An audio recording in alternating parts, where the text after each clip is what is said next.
নির্মমতা ছাড়িয়েছে সীমারেখা, নিরাপদ বলতে আর কিছুই নেই গাজায়। এসবের পরেও টনক নড়েনি আরব নেতাসহ অধিকাংশ বিশ্ব নেতাদের।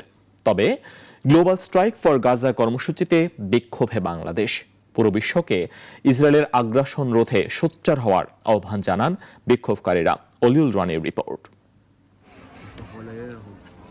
বোমার আঘাতে মানুষের লাশ উঠছে আকাশে। ইসরায়েলি প্রধানমন্ত্রী নেতানিয়াহুর রক্তপিপাসা যেন দিনকে দিন বেড়েই চলছে।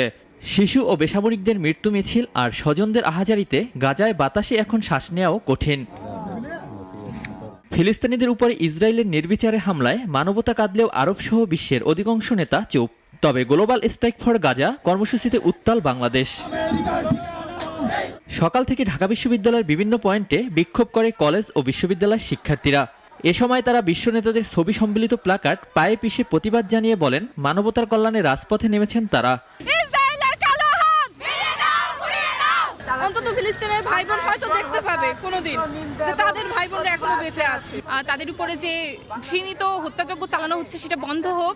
আমাদের কথা একটাই, free Palestine, from the river to the sea, Palestine will be free. তবে কেউ কেউ আবার টিএসসি থেকে মিছিল নিয়ে পলাশীর মোড় হয়ে শাহবাগে অবস্থান নেন। এ সময় তারা বিশ্ব নেতাদের সমালোচনা করেন। পশ্চিমা বিশ্বের দেশগুলোর যে অত্যাচার নির্যাতন এগুলোকে বয়কট করা শুরু করি, one day they has to apologize and they has to stop this genocide, this discrimination. America ইসরায়েলের হেল্প করছে, সেই হিসাবে তো মুসলিম কান্ট্রিদেরও প্যালেস্টাইনের পাশে থাকা উচিত। মানবাধিকার লঙ্ঘনের এই নির্মমতা বন্ধে পুরো বিশ্বকে এক হওয়ার আহ্বান জানানোর পাশাপাশি ইসরায়েলি পণ্য বয়কট করার হুঁশিয়ারি দেন বিক্ষোভকারীরা। অলিউল রনি, নাগরিক, ঢাকা। ওয়ালটন আবারও মিলিনিয়ার অফারে ওয়ালটন ফ্রিজ কিনে আপনিও হয়ে যেতে পারেন মিলিয়নিয়ার।